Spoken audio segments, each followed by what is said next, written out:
Hello friends, welcome to my channel studying शिक्षा।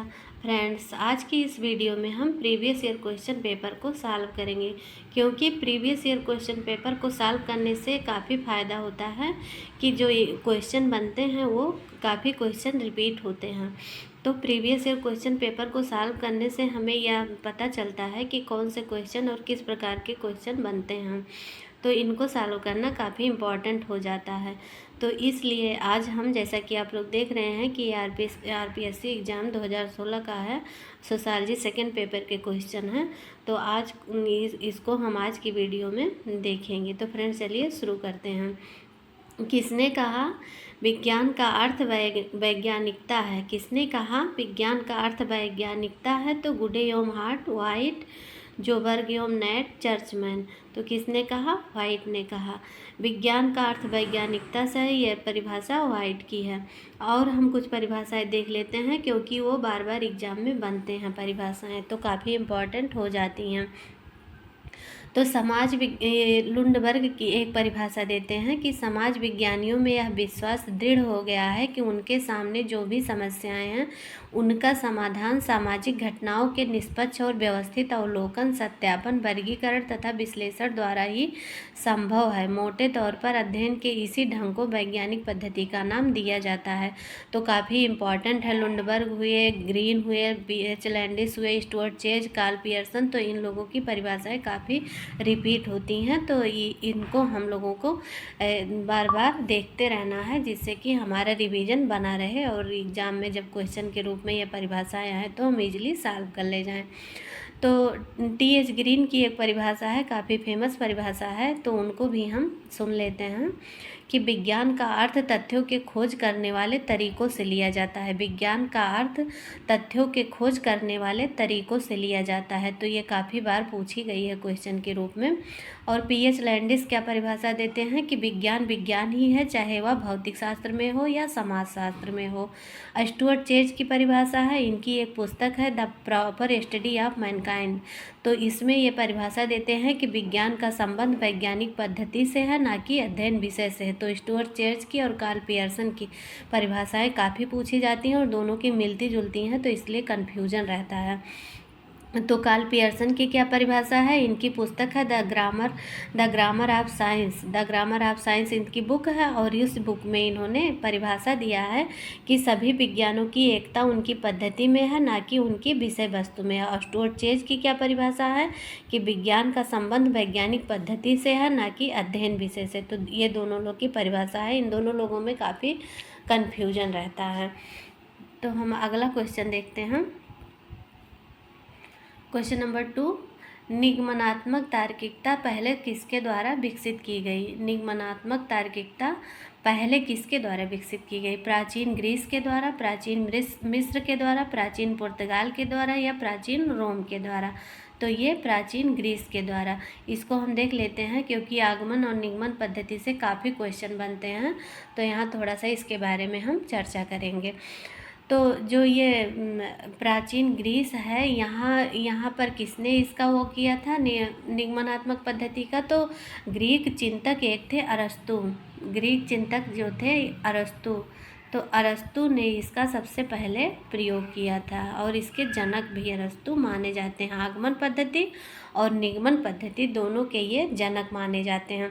कहीं कहीं बुकों में, GP सिंह के बुक वगैरह में फ्रांसिस बेकन को दिया गया है कि आगमन और निगमन पद्धति के जनक के रूप में माना जाता है, लेकिन अगर गूगल पे सर्च करने से अरस्तु का नाम ही आता है कि ये आगमन और निगमन पद्धति के जनक के रूप में यही माने जाते हैं। और कार्ल पॉपर का भी नाम आता है। तो सोशियोलॉजी में प्रयोग करने के लिए कार्ल पॉपर का नाम आता है, तो अभी हम उनको भी देखेंगे। तो निगमन पद्धति जो है वो ग्रीक चिंतन अरस्तु ने इस पद्धति का व्यापक प्रयोग किया था। वो ग्रीक के थे, तो इसलिए ये निगमनात्मक तार्किकता सबसे पहले किसके द्वारा विकसित की गई? तो ग्रीस में हुआ सबसे पहले। और ग्रीस में किसने विकसित किया? तो अरस्तु ने किया था। तो इस पद्धति का व्यापक प्रयोग अरस्तु ने किया है। इसमें पूर्व निर्णित सिद्धांत, इसमें निगमन पद्धति में क्या होता है कि इसमें पूर्व निर्णित सिद्धांत है, या सामान्य सत्य से तर्क द्वारा अज्ञात सत्य को प्रमाणित किया जाता है। इसमें कोई सिद्धांत होता है तो उस सिद्धांत को उस तर्क के द्वारा उसको प्रमाणित किया जाता है और उसी को ही निगमन पद्धति कहते हैं। और इसमें जो है इसमें खोज की प्रक्रिया सामान्य से विशेष की ओर चलती है। तो इसमें भी क्वेश्चन बनता है कि सामान्य से विशेष की ओर किस पद्धति में होता है, तो आगमन या निगमन। तो काफ़ी कन्फ्यूजन रहता है। तो इसमें जो है खोज की प्रक्रिया सामान्य से विशेष की ओर चलती है निगमनात्मक पद्धति में। और इस पद्धति को ऊपर से नीचे की पद्धति कहा जाता है। ऊपर से नीचे की पद्धति किसे कहा जाता है, तो ये निगमनात्मक पद्धति को कहा जाता है। तो जैसे उदाहरण के रूप में हम देख लेते हैं कि जैसे अगर कोई कोई पॉइंट दे दिया गया कि मानव मरणशील है, मनुष्य जो है वो मरणशील है। तो अब इस बात को सिद्ध करना है कि मानव जो है वो मरणशील है। तो ये चाहे सामान्य बात हो गई, चाहे सिद्धांत हो गया, चाहे, तो इसको हमको सिद्ध करना है।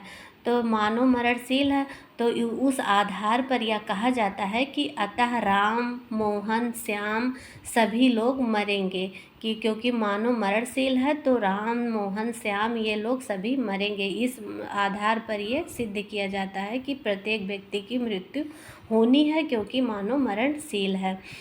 और ये कार्ल पॉपर का नाम भी इससे जुड़ा है। तो कार्ल पॉपर ने अपनी पुस्तक the logic of scientific discovery 1959 में निगमन पद्धति का समर्थन किया था। कार्ल पॉपर ने अपनी पुस्तक the logic of scientific discovery में 1959 में निगमन पद्धति का समर्थन किया था। इसमें समाज को केंद्र में रखकर व्यक्तियों का अध्ययन किया जाता है। क्या केंद्र में रहता है, तो समाज जो है वो केंद्र में रहता है और उसको केंद्र में रखकर एक एक व्यक्ति का अध्ययन किया जाता है। तो उदाहरण के रूप में एक उदाहरण से और हम इसको समझ सकते हैं कि जैसे कि पृथ्वी में गुरुत्वाकर्षण शक्ति है तो इसलिए फल, पत्थर आदि सब पृथ्वी पर गिरते हैं। क्यों फल, पत्थर सारी चीज़ें जो है ऊपर से नीचे ही क्यों आती है, तो पृथ्वी में गुरुत्वाकर्षण शक्ति है तो इस आधार पर जो है सारी चीज़ें जो है वो नीचे ही गिरती हैं। तो ये सब बातें जो है निगमन पद्धति में होता है और इस पद्धति का प्रयोग बृहद अध्ययन में किया जाता है। जैसा कि हम लोगों ने पढ़ा है कि समाजशास्त्र के 2 दृष्टिकोण पाए जाते हैं, एक सूक्ष्म दृष्टिकोण और एक बृहद दृष्टिकोण। तो जो बृहद दृष्टिकोण है जिसको माइक्रो वो कहते हैं, अप्रोच कहते हैं, तो उसमें जो बृहद दृष्टिकोणवादी हैं उसमें प्रकारवादी आते हैं, संघर्षवादी आते हैं और उद्विकासवादी आते हैं। तो ये सब जो हैं ये सब बृहद दृष्टिकोण के अंतर्गत ये सब अध्ययन करते हैं और ये लोग निगमन पद्धति का अनुसरण करते हैं। और आगमन पद्धति को हम लोग देखेंगे तो वो और इस पर क्वेश्चन बनता है कि आगमन पद्धति का या वो दे दिया जाता है कि संघर्षवाद, प्रकारवाद ये सब की सब पद्धति का अनुसरण करते हैं। तो ऐसे क्वेश्चन भी बन जाता है। तो निगमन पद्धति का ये लोग अनुसरण करते हैं क्योंकि ये लोग बृहद दृष्टिकोण को अपनाते हैं। और आगमन पद्धति किसे कहते हैं, इंडक्टिव मेथड किसे कहते हैं, तो इसमें निगमन का उल्टा होता है। तो इसमें विशिष्ट से सामान्य की ओर घटित घटनाओं का अध्ययन किया जाता है। जैसा कि निगमन पद्धति में सामान्य से विशेष की ओर अध्ययन किया जाता है, लेकिन इसमें क्या होता है, आगमन पद्धति में इंडक्टिव मेथड में विशिष्ट से सामान्य की ओर घटित घटनाओं का अध्ययन किया जाता है। इसमें दृष्टांत, उदाहरण से नियम की ओर अध्ययन किया जाता है, अध्ययन केंद्रित है। क्योंकि निगमनात्मक पद्धति में नियम से उदाहरण की ओर चलते हैं, लेकिन आगमन पद्धति में उदाहरण से नियम की ओर चलते हैं। तमाम तरीके के एग्जाम्पल दिए जाते हैं और उस एग्जाम्पल के आधार पर सिद्धांत बनाए जाते हैं। और निगमन पद्धति में क्या होता है कि कोई सिद्धांत या कोई तर्क या कोई सामान्य घटना दे दिया जाता है, उसको उदाहरणों के आधार पर उसको सिद्ध किया जाता है।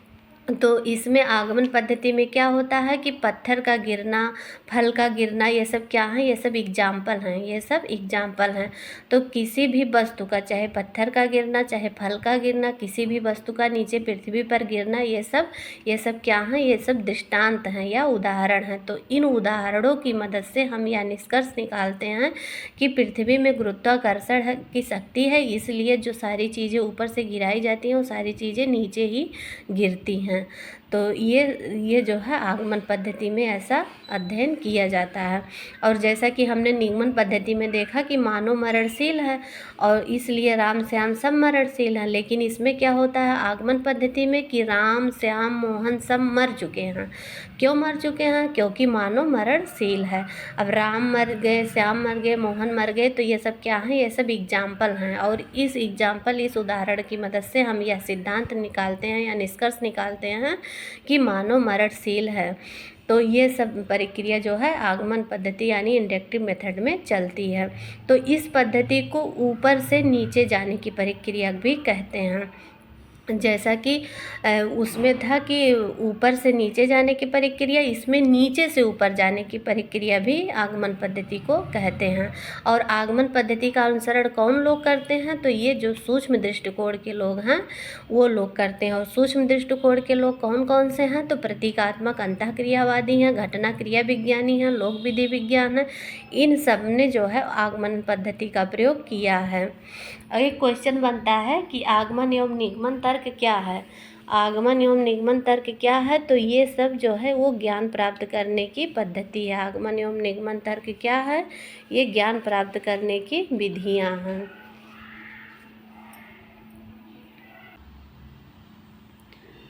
क्वेश्चन नंबर 3, निम्नलिखित में से कौन पार्सन्स के प्रतिमान चर का तत्व नहीं है? प्रतिमान चर का तत्व नहीं है, ये काफ़ी इम्पॉर्टेंट हैं और क्वेश्चन काफ़ी बार घूम फिर के बनते हैं।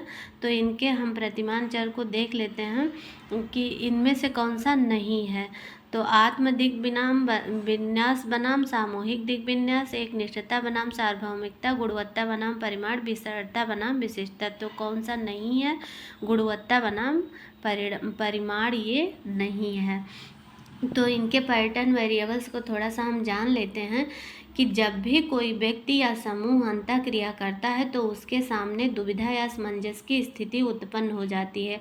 और अगर इस असमंजस की स्थिति से व्यक्ति को न निकाला जाए तो वह क्रिया को आसानी से नहीं कर पाएगा।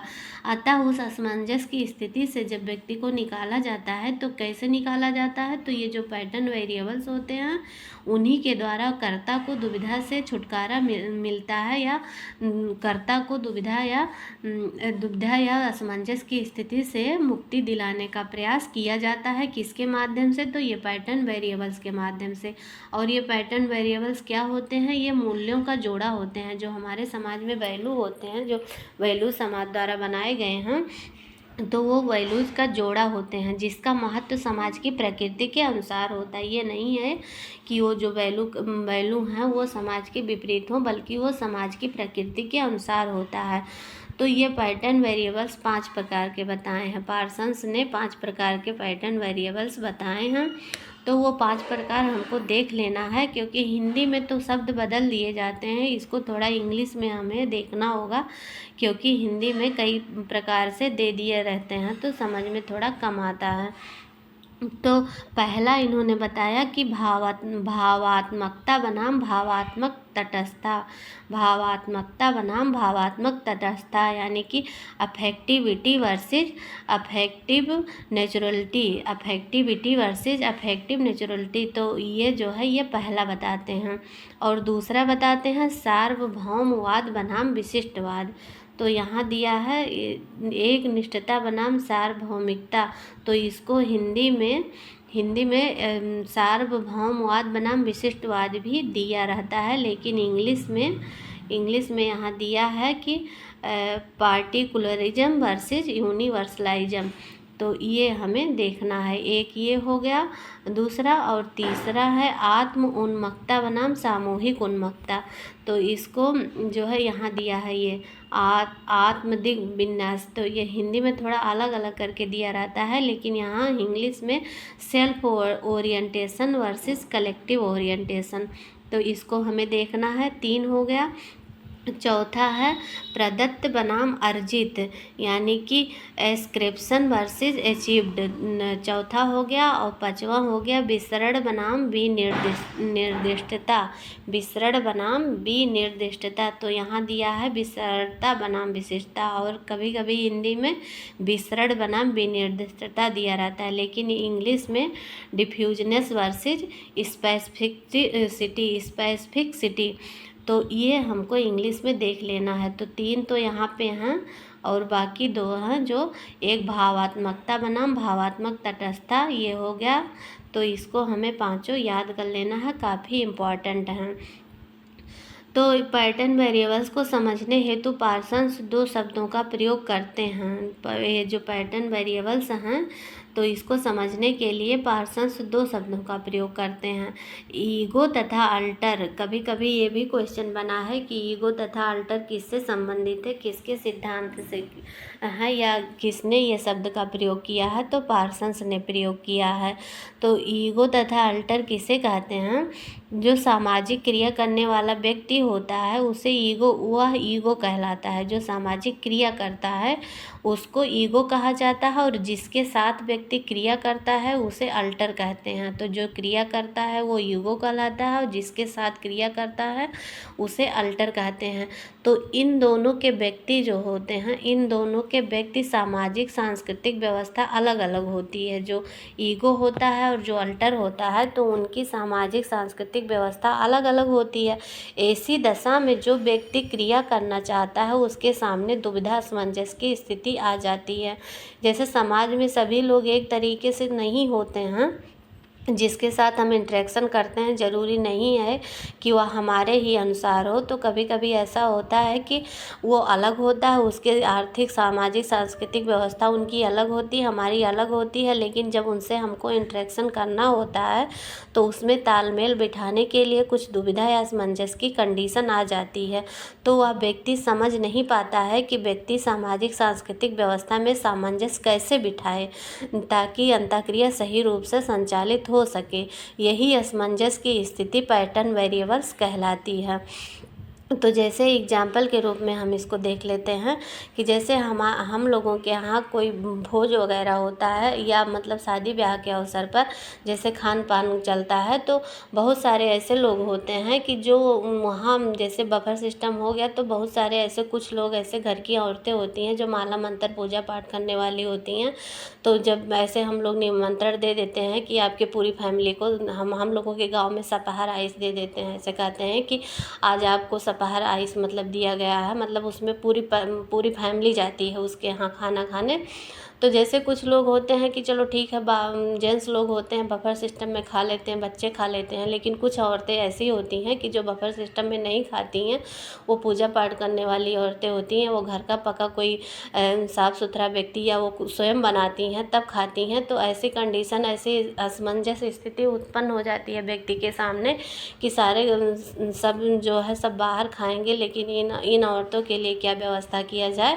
तो ऐसी ये कंडीशन, दुविधा या असमंजस की ऐसी कंडीशन उत्पन्न हो जाती है। तो वो सोचता है कि इन लोग भी नाराज़ ना हो, जिनको निमंत्रण दिया गया उनको भी भोजन कराया जाए सही ढंग से। तो जब उनमें तालमेल बिठाने का प्रयास करता है, वो क्या करता है कि चलो ठीक है, इतने लोगों का 4-6 लोग हैं, या खुद बना लें या उनके लिए कोई ऐसे मतलब वो हो, महिला हो, लेडीज हो, या पंडित या पुरोहित की महिला होती हैं वो ही बना देती हैं। तो उनके लिए वो विकल्प के रूप में वह व्यवस्था करता है। तो वही जो होते हैं वो पैटर्न वेरिएबल्स के अंतर्गत। तो वही मतलब जब वो ऐसा करता है, ऐसा तालमेल बिठा लेता है, तब उसकी अंतःक्रिया सफल हो जाती है। जब वो असमंजस या दुविधा की स्थिति से वह तालमेल बना लेता है तो वह अंतःक्रिया सही रूप से संचालित हो जाती है। तो इसको हम एग्जाम्पल के रूप में समझ सकते हैं। हमारा अगला क्वेश्चन है क्वेश्चन नंबर 4। अध्ययन जो नए क्षेत्रों में किए जाते हैं वह क्या कहलाते हैं? तो विवरणात्मक, उपकल्पनात्मक, अन्वेषणात्मक या निदानकारी। तो जो नए क्षेत्रों में किए जाते हैं वो अन्वेषणात्मक कहे जाते हैं। अन्वेषणात्मक अनुसंधान यह क्या है, इसे हम देख लेते हैं कि यह खोजपूर्ण शोध एक कार्य प्रणाली या दृष्टिकोण है जो उन शोध प्रश्नों की खोज करता है जिनका पहले गहराई से अध्ययन नहीं किया गया है। यह उन प्रश्नों का खोज करता है जिनका पहले गहराई से अध्ययन नहीं किया गया है। इसका उपयोग अक्सर तब किया जाता है जब आप जिस मुद्दे का अध्ययन कर रहे हैं वह नया हो या डेटा संग्रह प्रक्रिया किसी तरह से चुनौतीपूर्ण होती है। जो तथ्य संकलन करने रहते हैं वह काफ़ी चैलेंजिंग होता है। तो ऐसी कंडीशन में जब हम जिस शोध का प्रयोग करते हैं उसे अन्वेषणात्मक अनुसंधान कहते हैं, और यह किसी नए का खोज करता है या कम शोधित, यानी कि उस पर काफ़ी कम रिसर्च हुए रहते हैं। तो ऐसे प्रश्न के मुख्य पहलुओं का ये अन्वेषण करता है। कौन? अन्वेषणात्मक शोध जो होता है वो नए पहलुओं का अध्ययन करता है। और अन्वेषण विधि के जन्मदाता कौन है? तो ये हेनरी एडवर्ड आर्मस्ट्रांग हैं। और वर्णनात्मक शोध किसे कहते हैं? वर्णनात्मक या विवरणात्मक शोध किसे कहते हैं, इसे भी थोड़ा सा देख लेते हैं। तो पहले तो एक क्वेश्चन इससे ये बनता है कि यह क्या है, यह किस प्रकार का प्रश्न है। तो ये वर्णनात्मक या विवरणात्मक शोध इसको कहते हैं। और इसका उपयोग अध्ययन की जा रही आबादी या घटना की विशेषताओं का वर्णन करने से है। और यह इस सवाल का जवाब नहीं देता कि विशेषताएं कैसे हुई, कब हुई, क्यों हुई, बल्कि यह क्या है प्रश्न को ये संबोधित करता है। अर्थात अध्ययन की जा रही आबादी या स्थिति की विशेषता क्या है, तो उसका ये वर्णन करता है। एक क्वेश्चन बनता है कि किस अनुसंधान अभिकल्प में उपकल्पना की निश्चित आवश्यकता होती है। तो उसमें जो है ये काफ़ी कंफ्यूजिंग क्वेश्चन रहता है। ऑप्शन में रहते हैं अन्वेषणात्मक, व्याख्यात्मक, वर्णनात्मक या वर्णनात्मक अनुसंधान अभिकल्प, या व्याख्यात्मक अनुसंधान अभिकल्प, या अन्वेषणात्मक अनुसंधान अभिकल्प, या उपयुक्त सभी। तो जब उपयुक्त सभी हम देखते हैं तो ऐसा मतलब वो हो जाता है कि ये सारे हैं जिसमें उपकल्पना की निश्चित आवश्यकता होती है। लेकिन नहीं, ये क्वेश्चन जो है कई बार बना है, हमने देखा, और काफ़ी गलत भी हो जाते हैं कि किस अनुसंधान अभिकल्प में उपकल्पना की निश्चित आवश्यकता होती है। तो अन्वेषणात्मक में निश्चित आवश्यकता होती है, इसमें उपकल्पना की निश्चित आवश्यकता होती है। लेकिन जो ऑप्शन में और हैं, व्याख्यात्मक हैं या वर्णनात्मक हैं, तो ये सब में उपकल्पना की आवश्यकता नहीं होती है। तो ऑप्शन में ये तीनों रहते हैं, अन्वेषणात्मक, व्याख्यात्मक और वर्णनात्मक अनुसंधान अभिकल्प, और उपयुक्त सभी रहता है। तो उपयुक्त सभी पे ही लोग कर देते हैं, इससे क्वेश्चन गलत हो जाता है। निदानात्मक के बारे में थोड़ा सा हम जान लेते हैं। निदानात्मक या निदानकारी ये कौन सा शोध अभिकल्प है या डायग्नोस्टिक। तो ये शोधकर्ता किसी समस्या के वास्तविक कारणों को जानने का प्रयास करता है, और उन कारणों को जब जान लेता है तो उनका निवारण करने के उद्देश्य से इस शोध अभिकल्प का निर्माण किया जाता है। इसे नैदानिक शोध अभिकल्प कहते हैं। और इस प्रकार का परीक्षण जो है, कभी कभी इस प्रकार का परीक्षण जो है छात्रों के ज्ञान की गहराई का निदान करता है और गलत धारणाओं को स्पष्ट करता है। जैसे कोई छात्र होता है, उसका पढ़ने में रुचि नहीं होती है, तो उसके बारे में या इस शोध के माध्यम से आप पता लगाया जाता है कि छात्र आखिर पढ़ने में क्यों रुचि नहीं ले रहा है। तो वो जब उन कारणों का पता लगाता है और उन कारणों का समाधान करता है, तो इसमें जो है ये निदानात्मक शोध के अंतर्गत आता है। हमारा अगला क्वेश्चन है क्वेश्चन नंबर 5। समाजशास्त्र की कौन सी शाखा व्यक्तियों द्वारा प्रतिदिन की क्रियाओं का अर्थ लगाने के लिए प्रयोग किए जाने वाले सामान्य बुद्धिपरक पद्धति का प्रयोग करती है। तो कौन सी शाखा है? प्रघटना शास्त्र है, लोक विधि विज्ञान है, वर्षेहन या प्रतीकात्मक अंतःक्रियावाद है। तो ये लोक विधि विज्ञान है, यानी कि एथनोमेथोडोलॉजी जो है ये जो है व्यक्तियों द्वारा प्रतिदिन की क्रियाओं का अर्थ लगाने का प्रयोग किया जाता है। तो इसको हम थोड़ा सा जान लेते हैं। पहली बार तो ये जो है एथनो मेथडोलॉजी का तात्पर्य क्या है कि एथनो से तात्पर्य लोग होता है, मेथडो से तात्पर्य पद्धति होता है और लॉजी का तात्पर्य विज्ञान होता है। तो इसका मतलब ये हुआ कि प्रतिदिन के जीवन का समाज विज्ञान, प्रतिदिन के जीवन का समाज विज्ञान। एथनो मेथोडोलॉजी का तात्पर्य हुआ कि प्रतिदिन के जीवन का समाज विज्ञान है। तो इसका कॉन्सेप्ट जैसा कि हम लोग जानते हैं कि हैरोल्ड गॉर्फिंकल ने इस सिद्धांत की अवधारणा दी थी। ये सिद्धांत जो है हैरोल्ड गॉर्फिंकल का है। तो गॉर्फिंकल ने दिन प्रतिदिन की दुनिया को बोधगम्य रीति से समझने का प्रयास किया है और इस सिद्धांत के निर्माण में उन्होंने सामाजिक दुनिया यानी सोशल वर्ल्ड को समझाने का प्रयास किया है। ऐसा करने में वे पारस्परिक क्रिया और जन विधियों को काम में लाते हैं। जब वो सोशल वर्ल्ड को समझाने का प्रयास करते हैं, सामाजिक दुनिया को समझाने का प्रयास करते हैं, तो ऐसा करने के लिए वो पारस्परिक क्रिया और जन विधियों को काम में लाते हैं। तो उन्होंने कुछ अवधारणाओं का सृजन किया है। तो वो अवधारणाएं जो हैं उनकी उन्हीं के आधार पर इन्होंने इस लोक विधि विज्ञान को समझाने का प्रयास किया है। तो ये अवधारणाएं भी इनकी काफ़ी इम्पॉर्टेंट है, जिसमें कि एक इनका आता है प्रलेखी विधि यानी डॉक्यूमेंट्री मेथड आता है। ये काफ़ी इम्पॉर्टेंट है कि डॉक्यूमेंट्री मेथड, तो ये जो है इस पर भी डॉक्यूमेंट्री मेथड पर भी क्वेश्चन बना है। तो पहली बात तो प्रलेखी विधि, इस शब्द का सबसे पहले प्रयोग कार्ल मैनहीम ने किया था। प्रलेखी विधि का सबसे पहले प्रयोग कार्ल मैनहीम ने किया था। और उसके बाद कार्ल मैनहीम और अल्फ्रेड शुट्ज ने किया था। उसके बाद इन्होंने किया था हैरोल्ड गॉर्फिंकल ने प्रलेखी विधि का प्रयोग किया था। प्रलेखी विधि वह माध्यम है जिसके द्वारा सामाजिक दुनिया स्पष्ट दिखाई देती है। तो ये एक क्वेश्चन इस पे बनता है डॉक्यूमेंट्री मेथड पे कि डॉक्यूमेंट्री मेथड क्या है। तो आंसर होता है उसका कि समाज के विश्लेषण के लिए गणना का एक तरीका जो होता है उसे डॉक्यूमेंट्री मेथड कहते हैं। ये क्वेश्चन ये भी हाल ही में बना था कि टेट का एग्ज़ाम 2023 में हुआ था।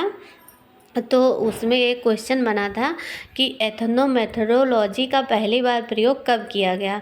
तो उसमें ऑप्शन में था 1970, 1940, 1950 और 1960। तो आंसर था उसका 1970। और वैसे अगर आप बुकों में पढ़ेंगे देखेंगे तो इनकी जो पुस्तक है हैरोल्ड गॉर्फिंकल की स्टडीज इन एथनो मेथोडोलॉजी, तो उसमें दिया है कि 1967 में इसी पुस्तक द्वारा इस सिद्धांत का सूत्रपात हुआ था। किस सिद्धांत का? तो एथनो मेथोडोलॉजी का 1967 में इनकी एक पुस्तक थी स्टडीज इन एथनो मेथोडोलॉजी। तो उसमें इस सिद्धांत का सूत्रपात हुआ और इस उपागम को विकसित करने के लिए गॉर्फिंकल ने अल्फ्रेड शुट्ज की फिनोमेनोलॉजी विचारधारा से प्रेरणा लिए थे। अल्फ्रेड शुट्ज का जो फिनोमेनोलॉजी सिद्धांत था उससे गॉर्फिंकल प्रेरित होकर अपना ये सिद्धांत एथनो मेथोडोलॉजी का सिद्धांत इन्होंने दिया था 1967 में। लेकिन यहाँ जो क्वेश्चन आर्टेट में बना था 2023 में, तो उसमें 1970 माना गया था क्योंकि 1967 उसमें नहीं था ऑप्शन में। तो उसके आसपास का ये 1970 यही आंसर माना गया था क्योंकि बाकी ऑप्शन 1940, 50, 60 था। तो जैसा कि 1967 में इन्होंने दिया था तो उसके करीब का 1970 यही ऑप्शन सही माना गया था। तो ये भी थोड़ा सा क्वेश्चन के माध्यम से हमको अलर्ट हो जाना है कि ऑप्शन में अगर 1-2 साल इधर उधर रहता भी है तो कौन सा सही हो सकता है। तो वहाँ पर थोड़ा सा हमको दिमाग लगा के क्वेश्चन को सॉल्व करना। तो इन्होंने प्रलेखी विधि दिया था, डॉक्यूमेंट्री मेथड दिया था और आत्मवाचक क्रिया इन्होंने दिया था। निर्देशिका इन्हीं के सिद्धांत में आता है, इंडस्ट्रियलिटी जिसे कहते हैं, सामान्य यथार्थ था, कॉमन रियलिटी। तो ये सब जो है ये सब कुछ सिद्धांत हैरोल्ड गॉर्फिंकल ने अपना एथनो मेथोडोलॉजी को समझाने के लिए दिया था। हमारा अगला क्वेश्चन है क्वेश्चन नंबर 6। वह शोध जो कारण प्रभाव की घटना से संबंधित है उसे उसका नाम क्या है। जो कारण और प्रभाव से संबंधित है तो उसका नाम क्या है। तो वह प्रयोगात्मक शोध है, सहसंबंध शोध है, तुलनात्मक शोध है या विशुद्ध शोध है। तो वह प्रयोगात्मक शोध है यानी कि एक्सपेरिमेंटल रिसर्च है उसे।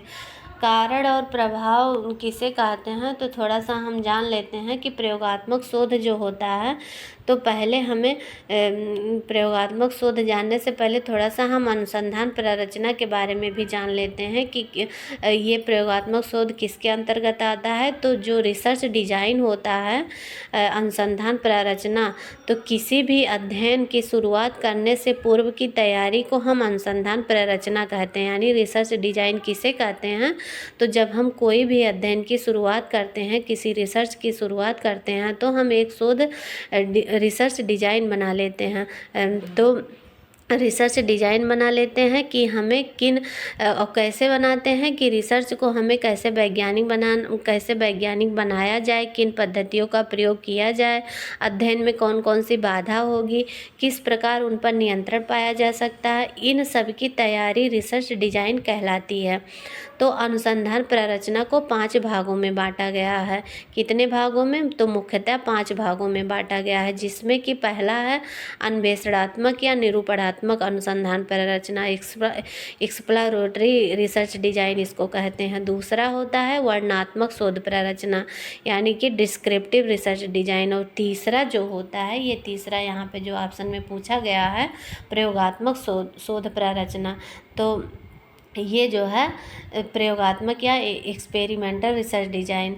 तो इसका अध्ययन जो है अध्ययन का समापन जो है समस्या एवं उपकल्पना के निरूपण से होता है। प्रयोगात्मक शोध प्ररचना का अध्ययन जो है उस अध्ययन का समापन जो है वो समस्या एवं उपकल्पना के निरूपण से होता है।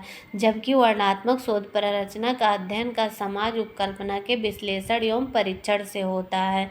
जो ये वर्णनात्मक शोध प्ररचना है, उस अध्ययन का समापन उपकल्पना के विश्लेषण एवं परीक्षण से होता है। लेकिन प्रयोगात्मक शोध प्ररचना के अध्ययन का समापन समस्या एवं उपकल्पना के निरूपण से होता है।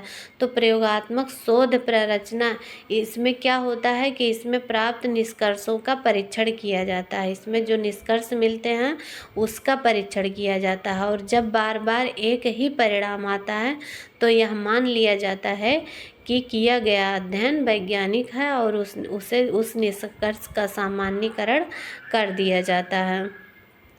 तो प्रयोगात्मक शोध में कम से कम 2 प्रकार के समूह होते हैं। एक प्रयोगात्मक समूह होता है और दूसरा नियंत्रित समूह होता है। तो ये दोनों समूह समान होते हैं, केवल इसमें वह चर प्रभावकारी नहीं होता है जिसका अध्ययन किया जाना है, और जिस चर में प्रयोगकर्ता परिवर्तन या जोड़ तोड़ करता है उसे स्वतंत्र चर, और जिस पर जोड़ तोड़ का प्रभाव पड़ता है उसे आश्रित चर कहा जाता है। तो यही जो है वो कारण और प्रभाव का जो है अध्ययन करता है। कौन करता है? प्रयोगात्मक शोध करता है।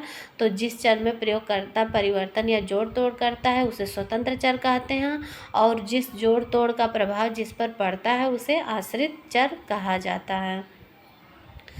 तो ये जो है ये एक्सपेरिमेंटल रिसर्च से संबंधित है, कारण और प्रभाव का अध्ययन।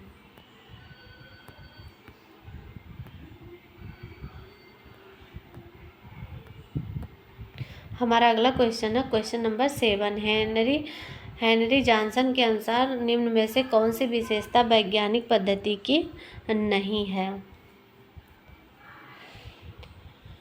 तो अतार्किकता जो है ये वैज्ञानिक पद्धति की विशेषता, वैज्ञानिक शोध की विशेषता नहीं है हेनरी एम जॉनसन के अनुसार। हमारा अगला क्वेश्चन है क्वेश्चन नंबर 8। यह किसका विश्वास है कि मूल मुक्त विज्ञान एक मिथक है यद्यपि वह वांछनीय है? तो ये गोल्डनर का है, ये गोल्डनर का है।